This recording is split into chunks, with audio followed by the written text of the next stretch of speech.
Welcome to DCTV. I'm Dominic Canonico, and this is the news you need to know on campus and beyond for Monday, March 31st. A missing person case ends in tragedy. Here's Mike Woodcock with the story. A body, believed to be that of missing Whitby teacher Jeffrey Boucher, was found just after 2 p.m. on Saturday. The body, partially encased in ice, was washed up on the Whitby lakefront near Thixon Road South and Crystal Beach Boulevard. Jeffrey Boucher went missing on January 13th of this year after he went out for a run. On March 17th, Durham police found a chute that had washed up on shore that they believed to belong to Mr. Boucher, but that was their only lead until now. Foul play is not suspected, but local residents have their concerns. It's too strange to it was not a winter storm at that time or what. I mean, what I personally believe is there may be a mischief behind it. It is hard for the family members also that if they have lost somebody, they should know it as soon as possible. Hopefully this discovery will help bring some closure to the Boucher family. For DCTV, I'm Mike Woodcock here at the Whitby Lakeshore. The 52-year-old teacher leaves behind a wife and 2 teenage daughters. No funeral day has been set. The family is still grieving and has requested their privacy. An Oshawa restaurant and adjacent plaza were evacuated after a natural gas explosion on Friday afternoon. It was about 3:25 p.m. when a gas line ruptured outside Yummy's Chinese restaurant at Park and Malaga Roads. Restaurant owner Ryan Liu said he did not hear the explosion and only was asked to leave after he was alerted by the employees of the neighboring pizzeria. There were no customers inside at the time. There was an explosion of cultures at Durham College Pangea event on Thursday. Our very own Scarlett Ross was there and brings us the highlights. Last Thursday, we attended the Pangea event.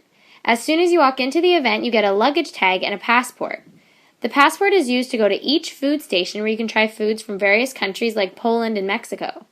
There were also a lot of fun prizes and a raffle where you could win a $1,000 travel voucher for anywhere around the world. There were also plenty of performances at the event that were incredible and diverse. There was dancing, singing, and even a magic show.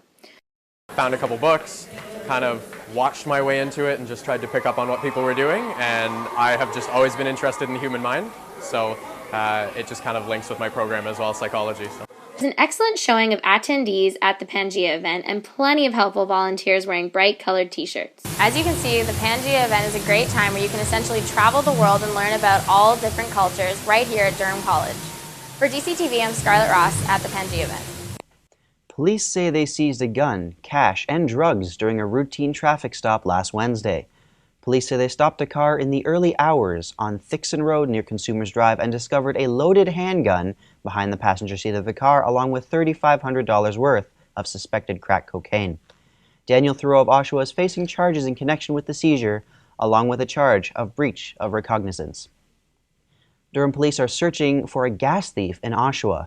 On March 21st, a young man was seen on security cameras at Simcoe and Bloor Streets pumping $60 worth of gas into his Acura Integra and driving off without paying.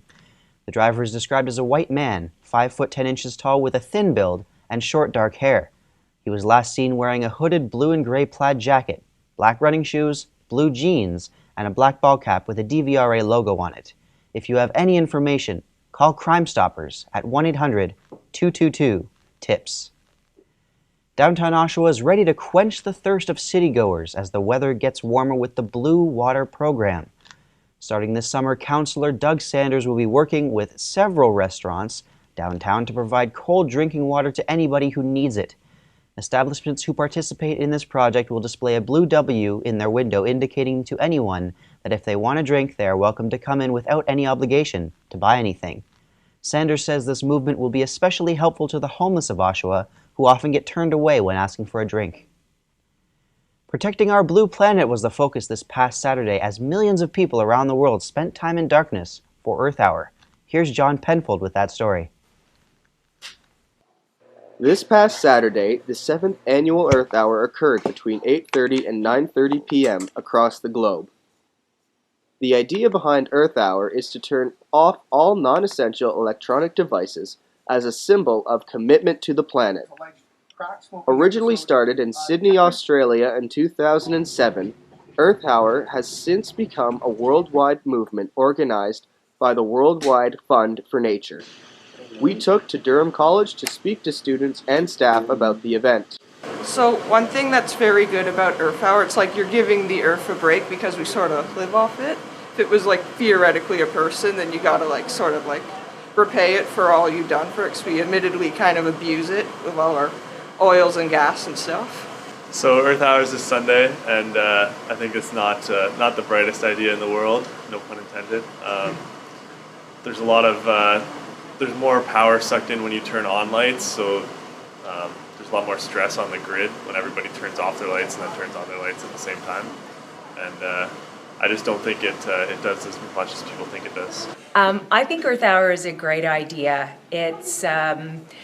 I think it's important for people to think about the environmental impact of all of their actions, especially all of the electronics and all of the energy that we're all using every day. So to actually turn off the lights, turn off the TV, turn off the computers, and maybe even talk to each other face to face would be a really important thing to do, and think about what it is that is becoming of the earth and how we can help.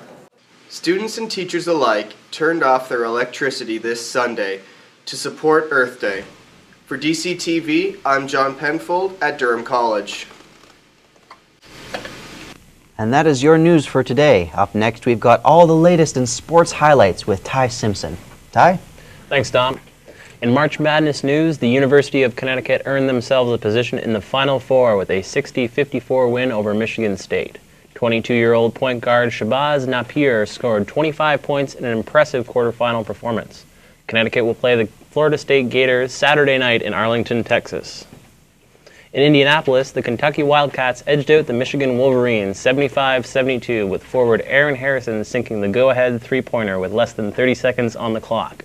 Michigan stayed close behind but could not tie it up in time, with sophomore Nick Stakakis missing a desperation shot at the buzzer. Kentucky will face off against Wisconsin Badgers in the semifinals.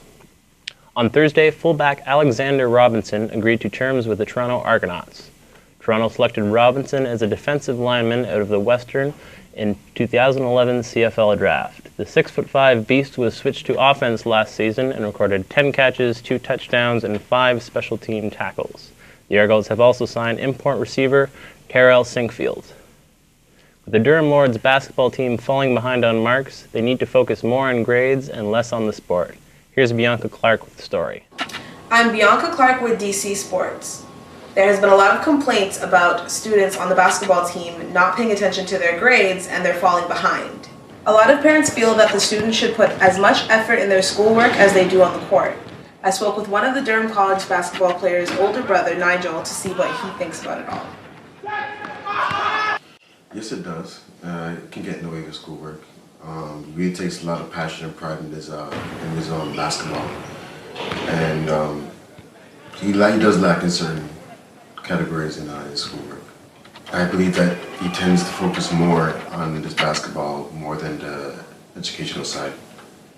So yeah, it does play a factor. I believe that coaches should participate more into the schoolwork as well as their athletic abilities. I think that it should be mandatory for after-school programs, personal tutors, and maybe for teachers to get more involved into their students' work when it comes to that. Hopefully they find a way to balance their sports team and their schoolwork. I'm Bianca Clark with DC Sports. Brandon Bad Boy Cook is stepping back into the boxing ring at the Hershey Center in Mississauga to face Whitby's Phil the Assassin Rose. For the past 5 months, Cook has been preparing for the big fight, which is scheduled for 10 rounds. The two are competing for the NABA Canadian Middleweight Championship. Cook is defending a perfect 12-0-0 record, including 7 knockouts. Speaking of a beating, the Toronto Maple Leafs losing streak extended to a disheartening 8 games this Saturday, following a 4-2 loss to the Detroit Red Wings. This is the first time the Leafs have gone 8 games winless since 1985. The Leafs' recent poor performance has many fans questioning the organization, in particular head coach Randy Carlyle. And that just about wraps it up for sports. But don't go anywhere. Javon White joins us now with all names and news from the world of entertainment. Javon? Thanks, Ty. On Saturday night, the GM Center had the pleasure of hosting the iconic band Yes. The Grammy Award-winning rock band brought their triple-header concert tour to the city of Oshawa and performed 3 of their classic albums in their entirety. Each album representing an important time in the career of the band with an amazing turnout. It is hopeful that the band will continue on 4 more tours in the future. Time for another boot in the Big Brother Canada house. House guest Ika Wong has officially cashed out and left the show. The 29-year-old Thornhill native made the right choice and took the money. $5,000 to be exact, at the expense of her already strained relationship with her peers. Wong was evicted by a vote of 8-1. Big Brother airs Wednesdays, Thursdays, and Sundays at 9 p.m. on Slice. Wedding bells for Bieber? It appears that Selena Gomez has been spotted around town wearing a ring on her finger, and sources says it's from her on and off again boyfriend Justin Bieber. Gomez was reported to have been wearing the ring for a few weeks and more recently been spotted wearing it at the Kids' Choice Awards on Saturday. The ring is apparently from Bieber, but insiders say it's not an official engagement ring. Here's Jeannie Strawbridge with Durham College's Fresh New Sound. We had the pleasure to sit down and talk with Canadian hip-hop artist and Durham College student Tanner Fresh. Fresh has traveled all the way from Saskatchewan to pursue his love for music and is currently taking the Music Business Management program here at Durham College. I've always had a passion for music and writing music and analyzing music and breaking it down, kind of how this sounds, why does it sound that way, what do they do type thing.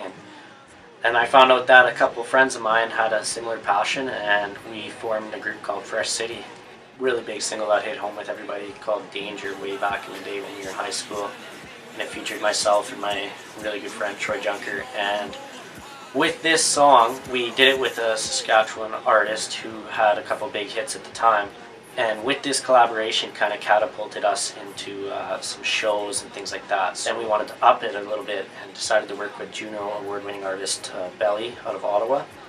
And we made a song called To the Floor with him, which was also in high school. So really we're doing all this stuff in high school and things were really going great for our career. Now I got a show coming up on Friday, April 11th. And I want to see everybody come out and have a good time. There's going to be myself as a hip-hop act, there's a country act, there's a couple rock bands, and we kind of got a little bit of everybody coming out, so it should be a great time.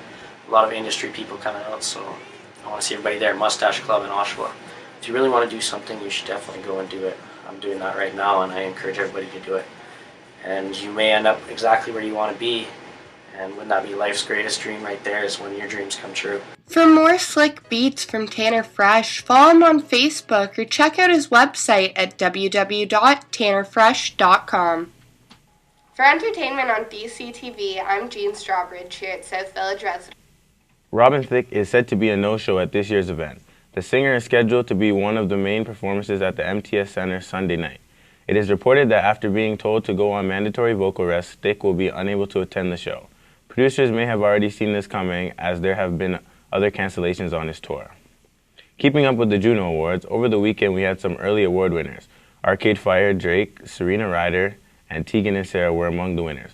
Arcade Fire took home Alternative Album of the Year, Drake won Rap Recording, and Tegan and Sara won their first ever Juno Pop Album of the Year. The pair were overjoyed that they had finally won an award after being nominated many times. Congratulations to all the nominees and winners.